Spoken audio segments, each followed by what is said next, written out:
TWR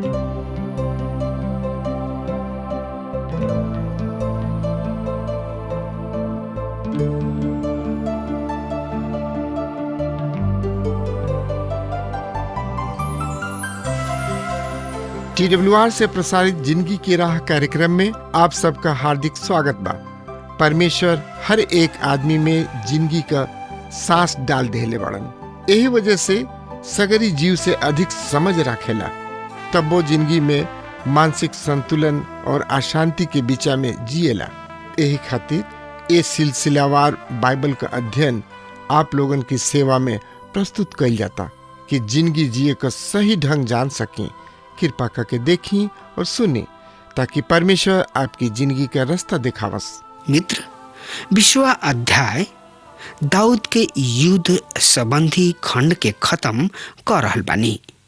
अमोनी और फलस्तीनी लोग Israel विशेषकर दाऊद के पक्का दुश्मन रहन सा। इसराइल और ये दुश्मन सब के बीच समझौता के कोनो स्थान न रहे।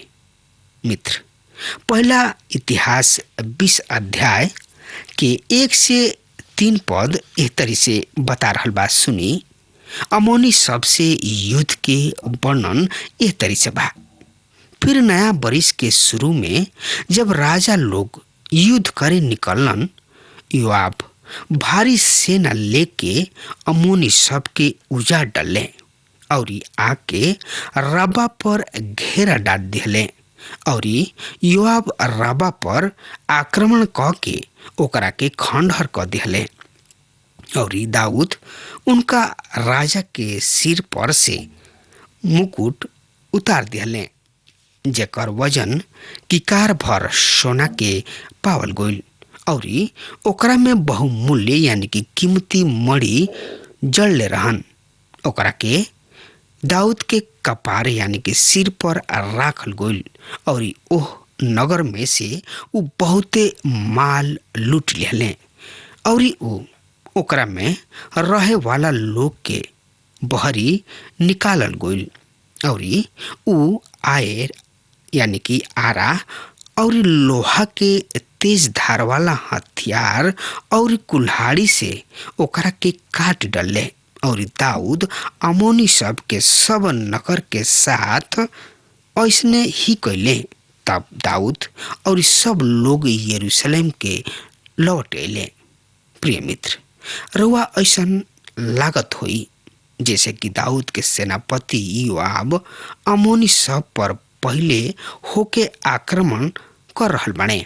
मित्र, रउआ ध्यान हुई जब राजा दाऊद अमोनी सब के राजा नहात के मृत्यु के पश्चात उनकर बेटा नौजवान यानी कि युवा राजा पर कृपा दृष्टि कैले और संतावना देवे के खातिर अपना कर्मचारी सब के भेजले।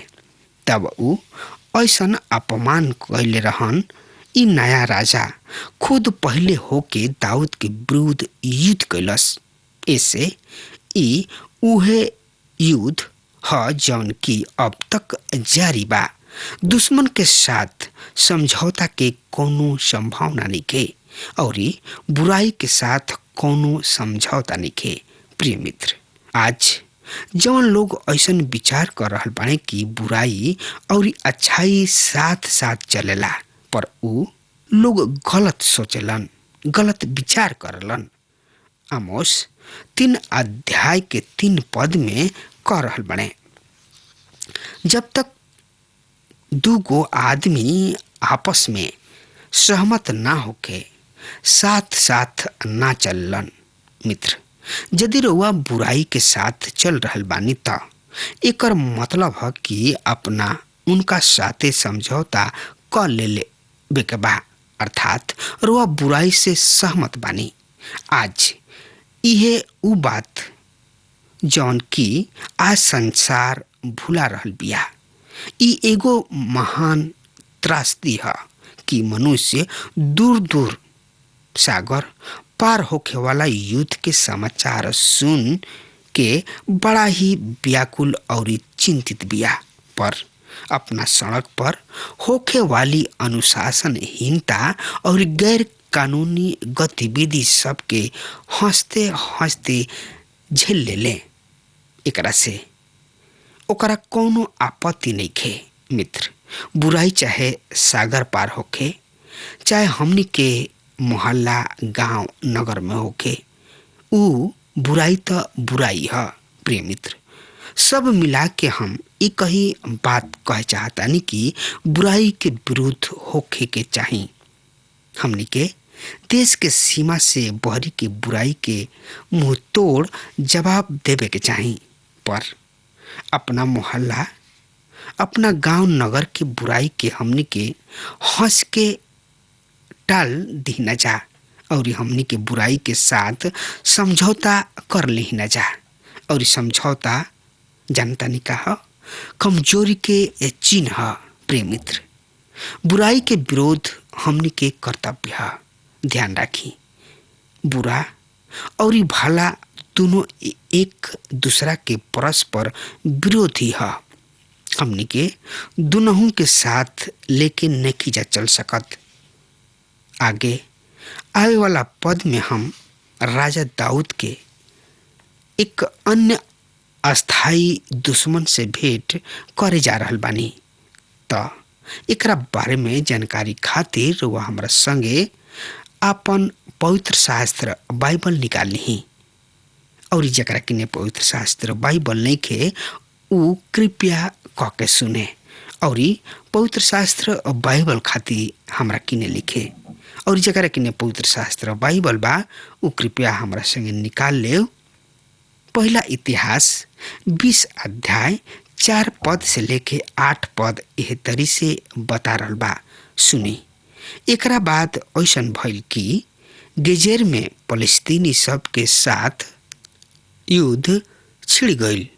तब हुसाई सीपे के जौन की रापा वासी सब में से एगो रहन मार डले और ऊ दब गए और फलस्तीनी सब के साथ फिर युद्ध भइल।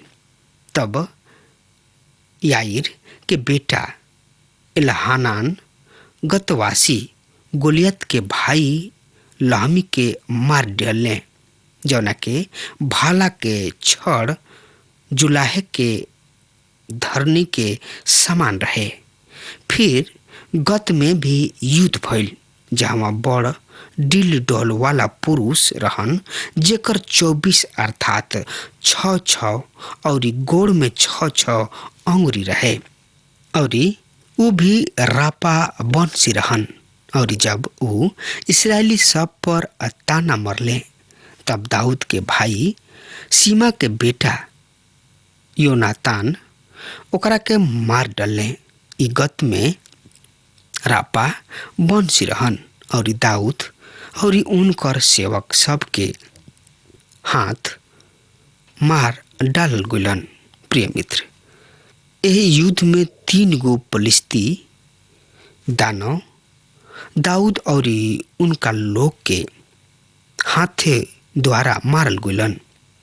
गोलियत नामक राक्षस के मारे गोला के बाद दाऊद पहले ही से फलस्तीनी सब के बीच प्रसिद्ध रहन।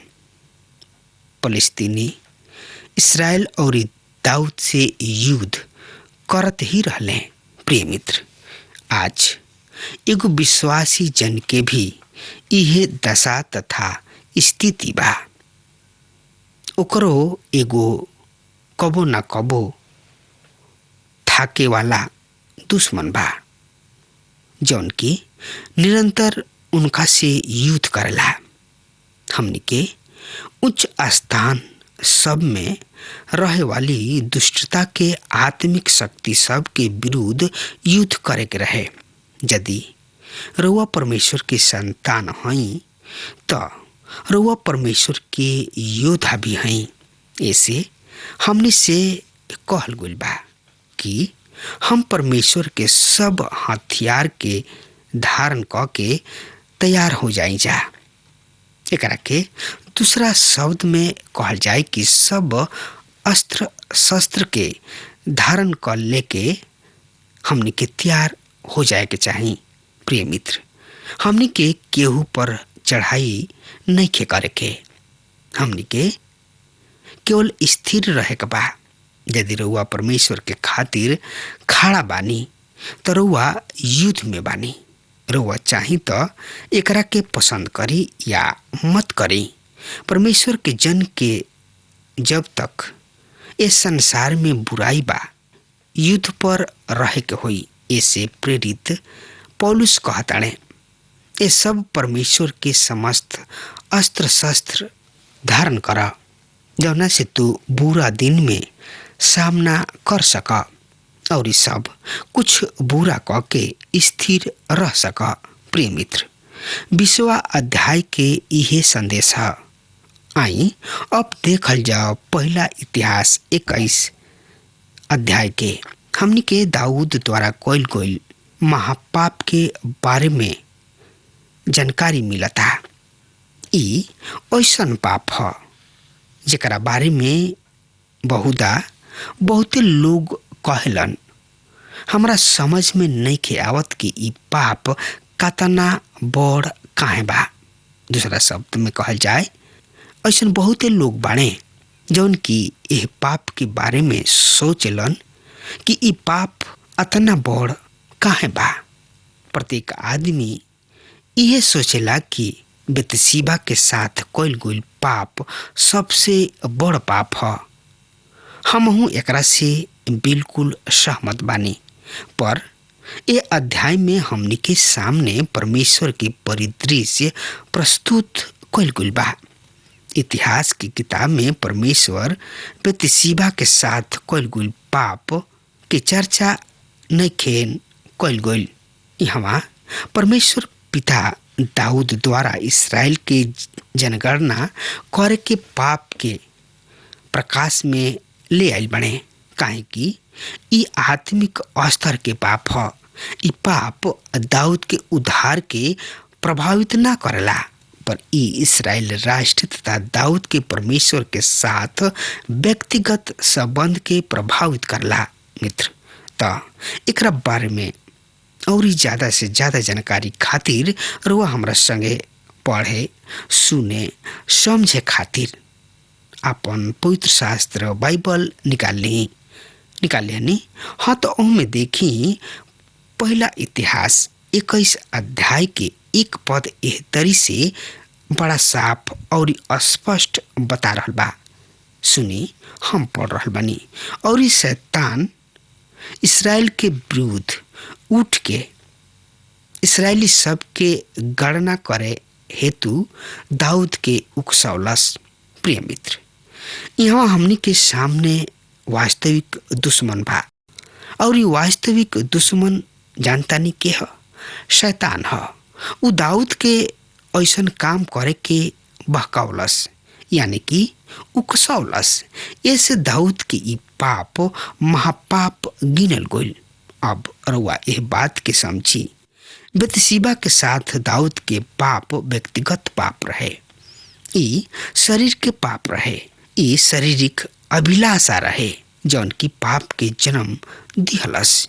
बेविचार में आदमी अपना ही शरीर के विरुद्ध पाप करले, पर यहाँ शैतान इसराइल के विरुद्ध खड़ा भइले और दाऊद के इसराइल के जनगणना करे खातिर उकसावले।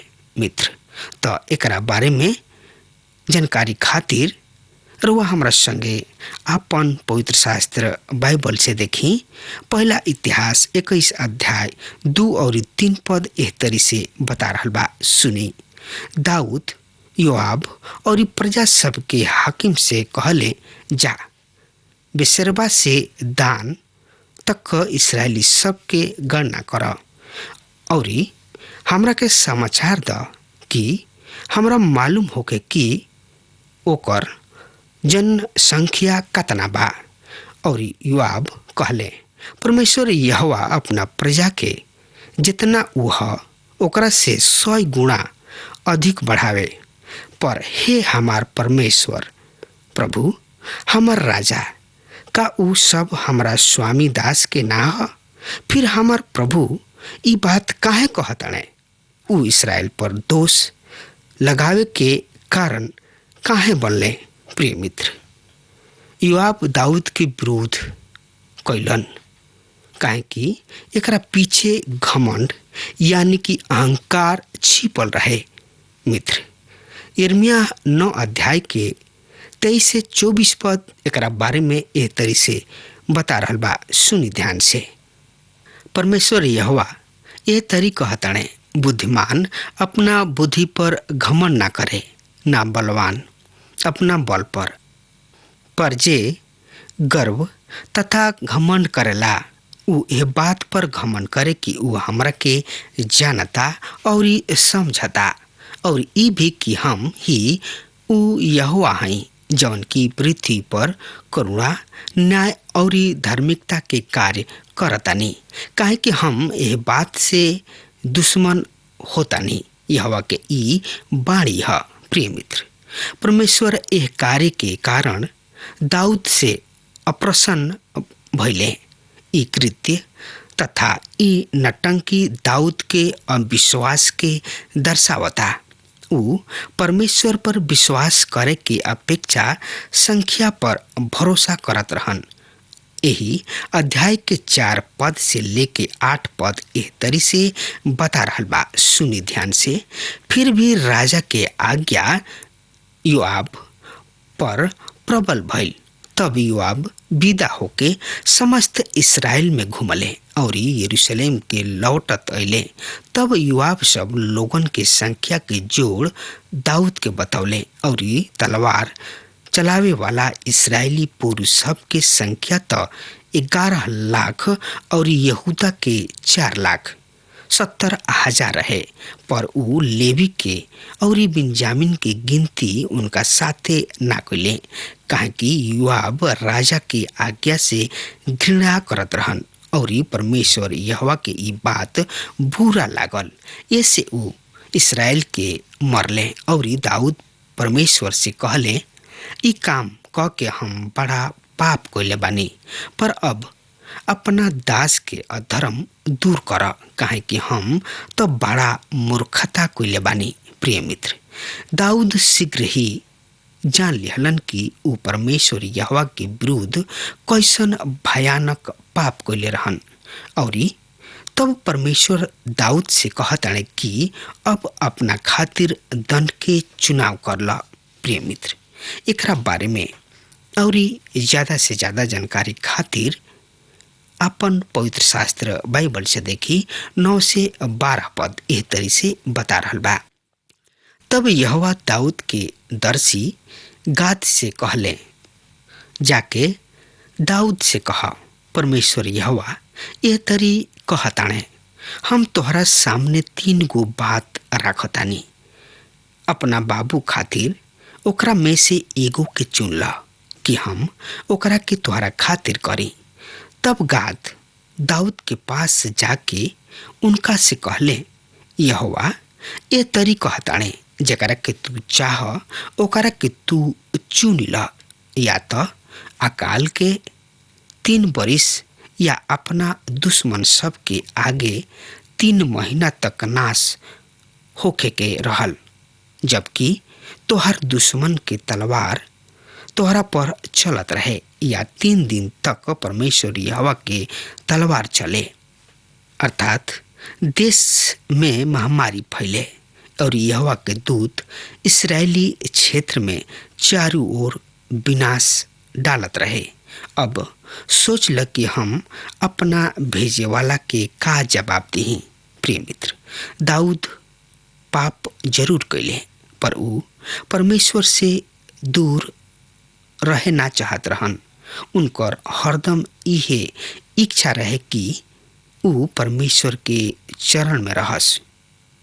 प्रिय मित्र, अगर हमार बात रुआ सुन रहल बानी तो यही घड़ी प्रभु यीशु मसीह के न्याय और अपना पाप के स्वीकार करी और प्रभु से दूर मत जाई, लेकिन प्रभु से नजदीक रही, काहे कि प्रभु महान हवे। चाहे रउर पाप कतनो बड़ बरियार काहे ना होके, प्रभु अपन हाथ फैला के रुआ के बुला रहल बड़े उनका किने आई और अपना पाप के स्वीकार करी, काहे कि प्रभु महान और प्रभु हमें। प्रिय मित्र, अब हमार समय खत्म हो रहा बा, तब तक खातिर रउआ हमरा के आज्ञा दही। परमेश्वर रउआ के बहुते बहुते आशीष देस। आमीन। हमके विश्वास बा कि ई कार्यक्रम आप सब खातिर फायदेमंद सिद्ध भइल हुई। हम चाहतनी कि आप सब अपन अपन आशीष हमरों से बांटी। अगर आप सबके लगे बाइबल से चाहे आपकी निजी जिंदगी से क्यों सवाल होके, चाहे क्यों समस्या खातिर प्रार्थना करावे चाहतनी, तो हमारी फोन नंबर पर जरूर संपर्क करें। परमेश्वर आप सबके बहुत आशीष प्रदान करें और आज का दिन आप खातिर सुखद बनावे।